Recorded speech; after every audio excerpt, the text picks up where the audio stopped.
Luke 24, that's not the kind of thing you want to hear a preacher say, do you? But you know what? God's moving me into a place where he's just like, stop thinking too much, get up there and just speak. So this is where he brought me today. I love this story. It's incredible. It's mysterious. It's lesson-filled. It's powerful. You see Jesus beautifully in majesty doing these crazy, amazing things that defy logic on purpose.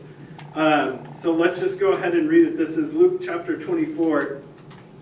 I'm going to go ahead and start in verse 13. It says, "Now behold, two of them were traveling, two disciples were traveling that same day." Let me back up a little bit. This is after the resurrection of Jesus. He's already been seen by the women. They've gone and told about it. But here's these two guys. Jesus is crucified. They don't even know he's alive. They're going, what's happening? So they're just, I think they're headed out of Jerusalem. Yeah, to Emmaus, 7 miles from Jerusalem. Verse 14. "And they talked together all of these things which had happened." All the trial, Jesus' arrest, his trial, his crucifixion. He's not coming back to life yet. What's going on?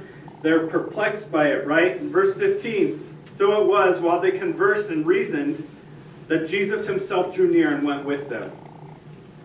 But their eyes were restrained so that they did not know him." Guys, this is the message that Jesus was bringing to me so clearly and hitting in multiple different points this morning is, are we seeing him? Yes. Are we seeing him? Are we trying to see him? When he shows up, do we not recognize when he's here, and then we go about our lives doing the normal things day in and day out, living our same status quo existence, feeling happy that we're saved, but Jesus is trying to get us to go out different places and we don't recognize he's even talking to us? Are we seeing him? He brought it to me earlier on in the week. He said, when I went to the woman at the well, I spoke to her and I said, if you knew who was speaking to you, you would have asked for me water, and I would have given you water. Guys, that Samaritan woman is the American church. Yes, amen. They do not know who they are talking to. They do not know how to worship. They do not know which direction to go. And Jesus is sitting right in front of them going, I'm right here. Ask everything you want from me and I will give it out to you. Yes, but we don't know who we're looking at. This is what's happening with these disciples. It happened with Jesus' closest friends. Yes. Go and look through all the accounts this morning at Easter when Jesus rose from the dead and the woman went back and told all the disciples who were huddled in a house together, they didn't believe them. That's right.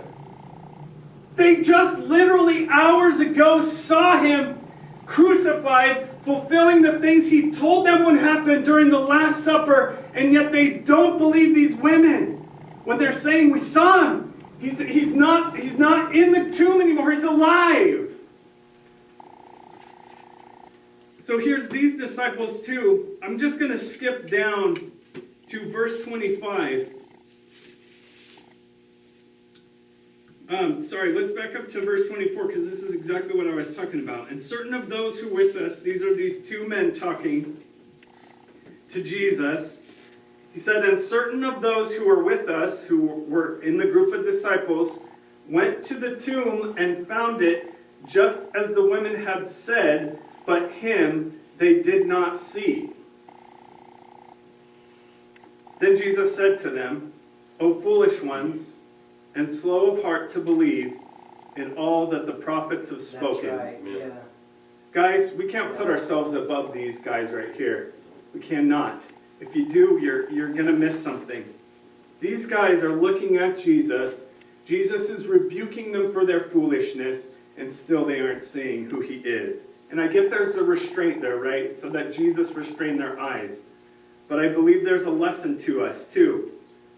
He said, ought not the Christ have suffered these things and to enter into his glory? Yes. And beginning at Moses and all the prophets, he expounded to them in all the scriptures the things concerning himself. Amen. What is Jesus using to show who he is? Anything different than what we got? No. Nothing different. So why, when Jesus comes to us and speaks to us, do we not listen and obey? Why do we struggle with it? Why do we reserve ourselves to our own judgments? Guys, it is rebellion to not listen to Jesus and obey. Amen. It is such rebellion that God equates it to witchcraft. That's right. We don't take that seriously either. We think it's just cauldrons and bubbles and frogs and a creepy old lady with a green nose. And it's not. It's way darker than that. It is satanic worship. Yeah. God himself equates rebellion to satanic worship. Do you understand why? Because when we do not listen to Jesus, we consult ourselves as the authority. Yes. As a witch consults Satan in their witchcraft. Do you see how it's even to a degree worse? Because we set ourselves in the place of Satan, where our throne is higher than God's throne, and we're going to consult ourselves whenever Jesus gives us something that he wants us to obey. We're going to see how it measures up to our thoughts, then consider it, extrapolate it, and move in whatever direction we want. It's garbage. And it has to end. Let me tell you why it has to end. Let's go to Revelation. Chapter 4.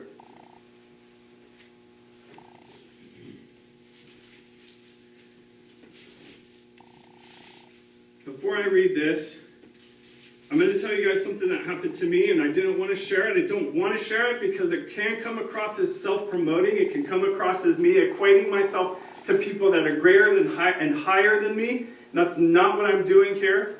But I wanted to share this morning. I felt like I should last week. You know, about a month ago, the Lord was really exposing a lot of things and drawing a lot of things out and pointing a lot of things out in the scriptures to me. And as he was doing this, he gave me a vision of a door opening in heaven. When I seen this door opening in heaven, it wasn't open all the way. It was open just a little bit. As if you were looking at a protractor, 90 degrees is a right angle. This was open maybe 10 to 20 degrees, just slightly cracked open. This door that I could see, the door that was open, there was light coming through this door. This door, I knew when it was opened all the way, the light that was coming through this door would be so bright that it would burn everything away. Everything. And in front of the door, I saw a believer on their face in front of the door. And I knew that believer was feeling the power of this light hitting them and the exposure, like TJ talked about, the exposure of Jesus' majesty, the exposure of Jesus' beauty that at once shows you your deepest darkness and at the same time loves you unconditionally. This believer was feeling it and was reveling in it and was being torn down in it and was dying in it and loved it. Amen. That's right. Loved it. Yes. I want to stay here in the light. This is so beautiful. That's right. Expose me, Jesus. I don't care. I know that I have no life outside of right here, right now. Yep. He was showing me that in the believer. The other thing he showed me is beyond the edge of the light is where those who are dwelling in darkness would run from Jesus as he exposed them of their evil deeds. As he exposed them of their evil deeds, they felt hatred towards Jesus Christ. Guys, sometimes we're right in the middle, aren't we? Yeah. Right. Say, Jesus, I love you, and then he shines his light out on us. Man, that's too much, Jesus. Okay, I'm going to back off a little bit. I'm going to stop listening. I'm going to trust my own judgment. Why am I saying this? Why is this important? I believe God gave me that vision because we're coming to a time where it is imperative that we listen to him at every second of every day because lives depend on it. Amen. Not just ours. That's right. If you start thinking that direction, you're in the wrong game. Yeah. Right. Lives depend on it. So here we are in Revelation 4. Lord revealed to me just a couple days ago, this is the same door I saw. After these things I looked, John is saying, after Jesus speaks to the 7 churches, the last one being Laodicea, the lukewarm church. John says, after these things I looked, and behold, a door standing open in heaven. And the first voice which I heard was like a trumpet speaking with me, saying, come up here, and I will show you things which must take place, after this, immediately I was in the Spirit, and behold, a throne set in heaven, and one sat on the throne. And guys, he goes into the appearance of God, and it's beautiful, and for years I've been just distracted by that, not recognizing the one who he sees sitting on that throne is the same one holding a book that no one can open.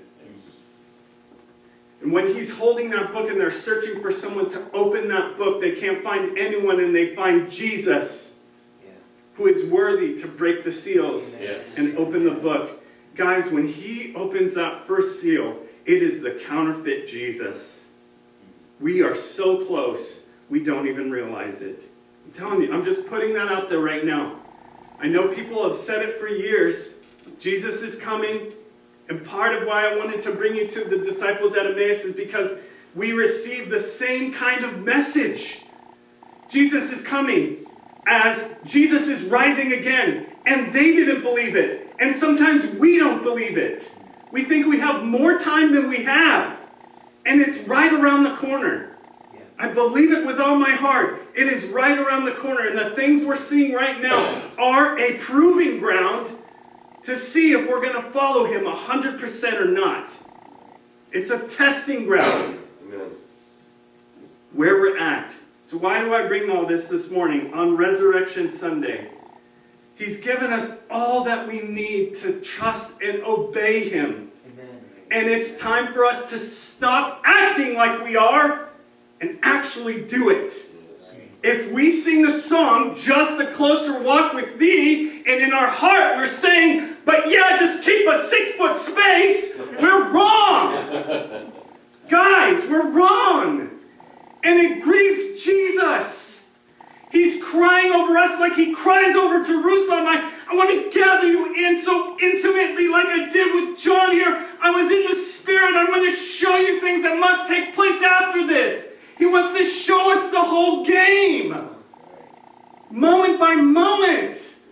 Day by day. Amen. Hour by hour. Millisecond by millisecond. He's in control of it all. It doesn't matter to him. We put our time frames on him and he says, get rid of them and just listen to me. Yeah. Imagine the children of Israel backed up against the Red Sea going, when is he going to save us? Yeah. From the Egyptians riding down on us. They're thinking we only have minutes before they lay us out with the sword. God didn't care. It didn't matter to him because in a millisecond he could kill them all. It doesn't matter. That's where we're at in history right now, guys. Jesus is on his way back. People need to hear about him. We need to listen and obey. And don't think we're above being ignorant and not hearing and not recognizing who he is. It is our human sinful nature to stay in a point where we excuse him constantly. It's our nature. If you think we're better than the disciples, they walked with him. They ate with him. He spoke to them. And the day he came out of the grave, they didn't believe it. He had to appear to them and eat with them and have them touch him and speak to him and open their eyes. And we're in the same boat. We need to be there too. Jesus, what are you doing in these next few days and these next weeks and these next months? Where am I going? Where's my family going? Do you want us to sit and pray? Do you want us to fast? Do you want us to read the Bible? Do you want us to go out? Do you want us to stand up against the government authorities who might be trying to keep us in? Against your better judgment, we have to listen to Jesus. That's where we're at. Amen. I'm not saying be disobedient and go out there and get yourself in trouble because that feels like the right thing to do. No. Listen to Jesus. Listen to him. Know that he's there in front of you. If you don't recognize he's there, we got to change our hearts, you guys. We got to be honest with ourselves. Say, Jesus, I just struggle seeing you all the time. In fact, I'm going to be so honest, Jesus, that I don't want to see you most of the time.